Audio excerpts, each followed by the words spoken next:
Hello, good afternoon, welcome back to my channel. This is Louise from Louise's Lifestyle. Thank you for joining me.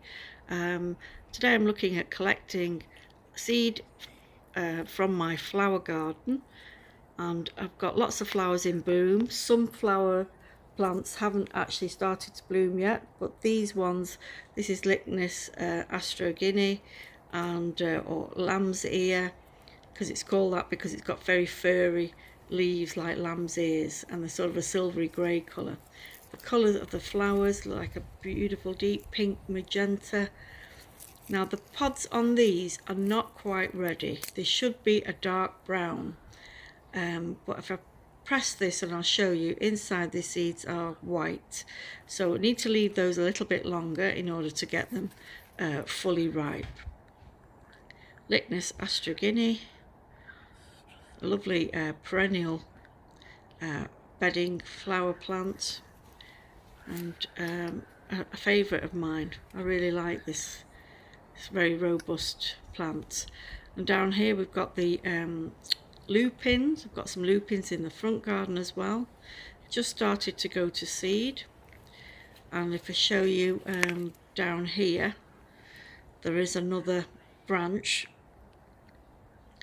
that I've kept to one side. Well, there's a little pod here, a little bean pod, and that's what they look like. But this stalk here, I've kept it on, and normally I would have cut it off, just to show you what the pods look like. They look like little pea pods, and ideally they should turn brown, and then I harvest the seeds when they are black in colour.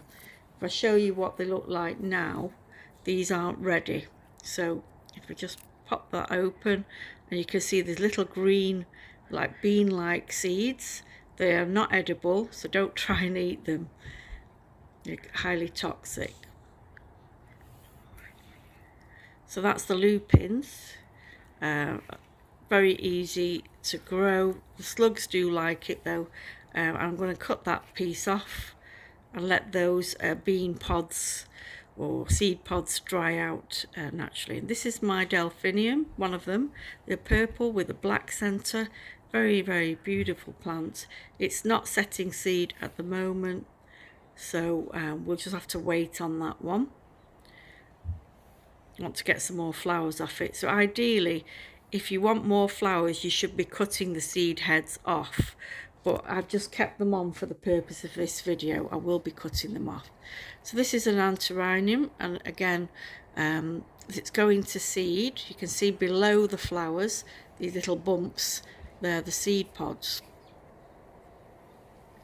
So they're not ripe yet. They will turn brown, but I will actually be cutting some of the flower stalks off there. This one in particular, I'll cut that off, and then it will produce more flowers. So you want your plants to produce more flowers, and then at the end of the season just let one or two go to seed. Antirrhinums, different colours. Snapdragon is another name for it because of the shape of the flower head. It looks like the head of a dragon. And here we've got a digitalis or foxglove plant. This is finished flowering now. It had lots of flower spikes on it, beautiful peach flowers, and lots of seed heads. None of them are ripe, so the whole of the stem is covered in seed pods. You only need one really in order to, collect seed.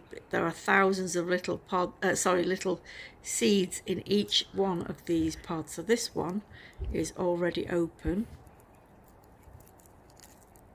You can see seeds are spilling out there, and tiny little seeds.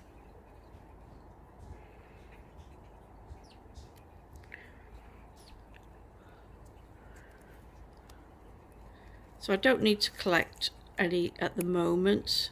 I'll wait till more of these have turned brown, and then I will collect some. But this is give you an idea of what you're looking for, and you do need to store them. Now you could just scatter them in the garden, but with my garden I've got too many slugs, and if I just scattered them, the little baby seedlings that would pop up would soon be eaten. So I will collect some, and I will be growing it indoors to start with. and then put them outside near late spring.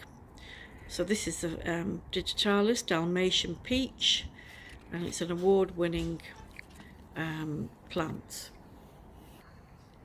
So these are nasturtiums, and they are completely edible, the flowers and the leaves. Lovely variegated leaves on them, and they come in yellow, orange and red. And there's a seed pod already, and that will turn brown, and then it will drop the seeds on the ground. So all I have to do is wait till they've dropped on the soil and gather them up. I don't need to pick them, and there will be hundreds, I can tell you, because you can see here they're popping up all over the place, because I normally don't collect them, I just leave them in the ground. However, I will collect them this year because I'm going to take them to the allotment. These are some of the bedding plants. I just want to show you how these pansies produce their seed, what they look like. So if you want to collect pansy seed, this is what it looks like, and that those are ready to be collected. They're fully brown and the capsule is open, so they can be stored in an envelope and planted for next spring. It's very nice, colourful plants. So here's the Aquilegia that I got from RHS Bridgewater a couple of months ago. If you've seen that video, had lots of flowers on it. The flowers are finished now, and it's got little seed pod on it. I've already harvested one seed pod, which I'm going to show you in the video coming up. And there's the pod. So this is a little seed packet I've made, Louise's seeds, and a little packet of Aquilegia seeds. So I've actually harvested some seeds, and I've got them in a little foil wrap there, wrapped up in foil to keep them fresh. So I'll show you how I made this very cheap, you know, and easy to make envelope. And I've just literally sort of sketched and used some watercolors to make the picture of the plant that's seeds it is of. So I'll just show you, put that to one side. Literally I've just got some A4 printer paper, so nothing special, not crafting paper or origami paper. I did have a look on the internet to see how other people made their seed packets, and a lot of them used origami techniques, lots of folding and everything. I want to keep it simple, you know. Origami, I'll save that for another day for something else, but I think just to make a seed packet, all I wanted was a straightforward envelope. So literally got this A4 paper, and what I've done is I folded it, as you can see, folded it over, folded it in half, started off with that, folded it in half, folded it again, and then folded it again.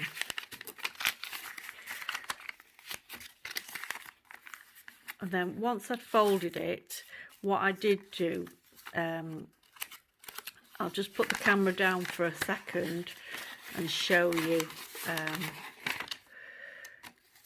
Well, might be able to do it with one hand. I sort of refolded it so that it was slightly.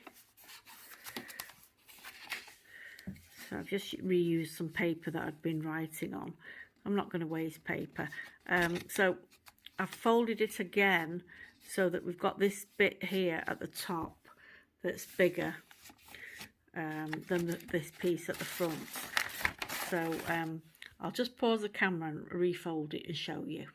Right, so refolded, and so that bit is slightly bigger.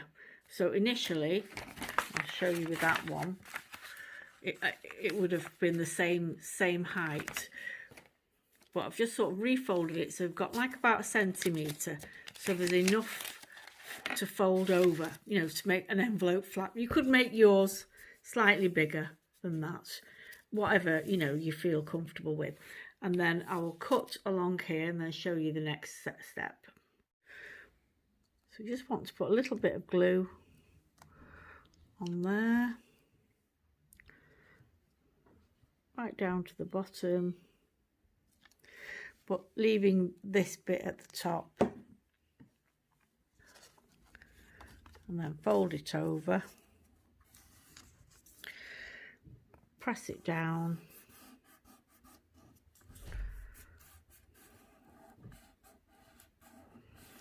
now if you find that you've left a bit, you can always go back, like let's say there's a bit there, so just fold that back over,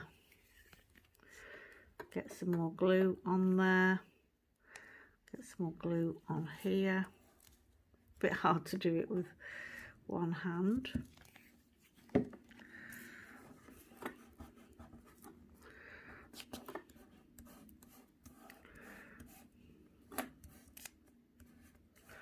Let it dry.